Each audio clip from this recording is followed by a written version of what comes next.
بسم اللہ الرحمن الرحیم۔ السلام علیکم ناظرین، کوئی بھی بیماری کسی صحت مند انسان کو بہت بری طرح متاثر کرتی ہے، لیکن شاید آپ کو اس بات پر یقین نہ آئے کہ کچھ نایاب بیماریاں ایسی بھی موجود ہیں جو کہ انسان کی صلاحیتوں میں الٹا اضافہ کر دیتی ہیں، یعنی انسان کو سپر پاورز دے دیتی ہیں۔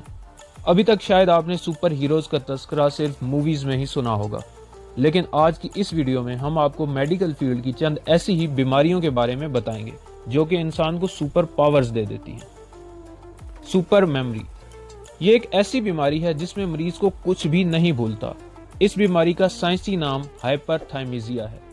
ایسے لوگ اپنی زندگی کے واقعات کو اسی ترتیب کے ساتھ بتا سکتے ہیں۔ ابھی تک پوری دنیا میں صرف 60 لوگوں میں ہی اس بیماری کی تشخیص ہوئی ہے۔ ایسے مریض آپ کو کئی سال پہلے پڑھی گئی کتاب کو اسی ترتیب کے ساتھ لفظ بہ لفظ بیان کر سکتے ہیں۔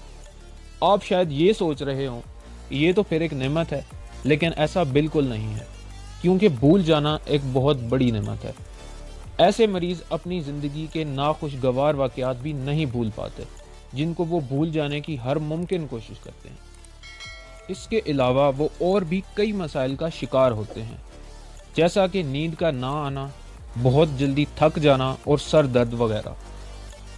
کمپلیٹ ایبسنس آف فیئر اس بیماری کے اندر مریض کو ہر قسم کا خوف ختم ہو جاتا ہے، اس کو کسی چیز کا ڈر نہیں رہتا۔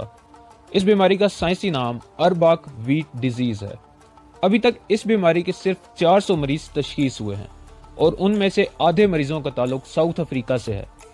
اس بیماری کے مریض دیگر مسائل جیسا کہ مرگی یعنی ایپیلیپسی، جلد اور آنکھوں کی بیماریوں کا شکار ہوتے ہیں۔ انسینسیبلٹی ٹو پین اس بیماری کے اندر مریض کو بالکل بھی درد نہیں ہوتا، چاہے آپ اس کا بازو ہی کیوں نہ کاٹ دیں۔ اس بیماری کا سائنسی نام ان بورن اینالجیزیا ہے۔ اگرچہ یہ بھی ایک بہت نایاب بیماری ہے، لیکن سویڈن کے ایک ہی گاؤں میں اس بیماری کے 40 مریضوں کی تشخیص ہوئی ہے۔ شاید آپ یہ سوچ رہے ہوں کہ اس بیماری کی علامات تو بالکل ایکس مین جیسی ہیں، لیکن حقیقت میں یہ بیماری بہت خطرناک ہو سکتی ہے، کیونکہ کسی بھی مسئلے یا بیماری کی حالت میں ہمارا جسم درد کی صورت میں ہمیں آگاہی دلاتا ہے، لیکن وہ نیورونز جو کہ پین سگنلز کو ہمارے دماغ تک لاتے ہیں وہ اس بیماری میں نہیں بن پاتے۔ بچوں کے لیے یہ بیماری بہت خطرناک ہو سکتی ہے، کیونکہ کھیل کود کے دوران وہ درد کو محسوس کیے بغیر اپنے آپ کو بری طرح متاثر کر سکتے ہیں۔ ویمپائر ڈس آرڈر اس بیماری کا سائنسی نام ہائپوہیڈروٹک ایکٹوڈرمل ڈسپلیزیا ہے۔ اس میں مبتلا مریضوں کے دانت بالکل نوکیلے ہوتے ہیں، جس طرح آپ نے ہارر موویز کے اندر دیکھا ہوگا۔ ایسے مریض دبلے پتلے ہوتے ہیں اور ان کی آنکھوں کے گرد سیاہ رنگ کے حلقے موجود ہوتے ہیں۔ یہ مریض سورج کی روشنی میں نہیں نکل سکتے، اور اس کے علاوہ وہ گرمی بھی نہیں برداشت کر سکتے، کیونکہ ایسے مریضوں کے اندر سویٹ گلینڈز نہیں ہوتے، جس کی وجہ سے انہیں پسینہ بالکل نہیں آتا۔ امریکی اداکار مائیکل بیریمین بھی اسی بیماری کا شکار ہے۔ سوانٹ سنڈروم اس بیماری میں مریض کے اندر کچھ ایسی خصوصیات ہوتی ہیں جس میں وہ عام انسانوں کی نسبت بہت ماہر ہوتا ہے۔ اس بیماری کے مریض میوزک، ڈرائنگ، پینٹنگ اور کیلکولیشن میں عام انسانوں کی نسبت بہت ماہر ہوتے ہیں۔ اگر آپ ان سے پوچھیں کہ 5 جون 3030 کو کیا دن ہوگا تو وہ آپ کو فوراً بتا دیں گے۔ ایسے مریضوں کو جینیس کہا جاتا ہے، لیکن بہت ساری خصوصیات میں یہ عام انسانوں کی نسبت بہت کم تر ہوتے ہیں۔ برطانیہ کا ایک مشہور تعمیراتی آرٹسٹ سٹیفن ولشائر بھی سوانٹ سنڈروم کا شکار ہے۔ آپ اس کے ماہر ہونے کا اندازہ اس بات سے لگا سکتے ہیں کہ اس نے لندن کا نقشہ محض ایک دفعہ لندن کے اوپر سے جہاز کا سفر کرنے کے بعد بنا لیا۔ ویئر وولف سنڈروم یہ ایک ایسی بیماری ہے جس کے اندر مریض کے جسم پر بے تحاشا بال ہوتے ہیں۔ اس بیماری کا سائنسی نام ہائپر ٹرائکوسس ہے۔ ایسے مریض سر سے لے کر پاؤں تک مکمل طور پر بالوں سے ڈھکے ہوتے ہیں، اور اکثر اوقات تو یہ بال 2 میٹر سے بھی لمبے ہو سکتے ہیں۔ ایسے مریضوں کا منہ بھی مکمل طور پر بالوں سے بھرا ہوتا ہے، جس کی وجہ سے ان کو ویئر وولفز کہا جاتا ہے۔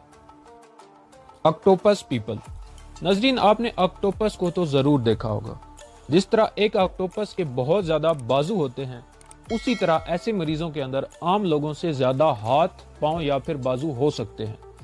اس بیماری کا سائنسی نام پولی ملیا ہے۔ کچھ مریضوں کے اندر تو یہ فالتو اعضاء کام بھی کرتے ہیں، جبکہ زیادہ تر میں یہ بالکل بے جان ہوتے ہیں۔ جن کو سرجری کر کے کاٹ دیا جاتا ہے۔ پاکستان کے اندر اس بیماری میں مبتلا ایک بچہ ایسا بھی پیدا ہوا جس کی 6 ٹانگیں تھیں۔ سٹون مین سنڈروم۔ ناظرین، اس بیماری میں جسم پتھر جتنا سخت ہو جاتا ہے۔ اس بیماری میں جسم کے سافٹ ٹیشوز ہڈیوں میں تبدیل ہو جاتے ہیں۔ اس کی وجہ جسم میں موجود ایک جین ACVR1 کی میوٹیشن ہے۔ ایسے مریضوں کو جب بھی کوئی چوٹ لگتی ہے تو اس کے بعد اس جگہ پر ہڈیاں بننے لگ جاتی ہیں۔ اس کے علاوہ ایسے مریضوں میں ہڈیوں کے جوڑ بھی آپس میں جڑ جاتے ہیں، جس کی وجہ سے ان مریضوں کو حرکت کرنے میں بھی بہت دشواری ہوتی ہے۔ اگرچہ سرجری کر کے وہاں سے ہڈیوں کو نکال بھی دیا جائے تو وہاں ہڈیاں پھر بن جاتی ہیں۔ اس لیے ابھی تک اس بیماری کا کوئی علاج موجود نہیں۔ آپ کو آج کی ویڈیو کیسی لگی؟ کمنٹ سیکشن میں اپنی رائے کا اظہار ضرور کیجیے گا۔ اس طرح کی مزید معلوماتی ویڈیوز کے لیے دیکھتے رہیے علمی ورلڈ۔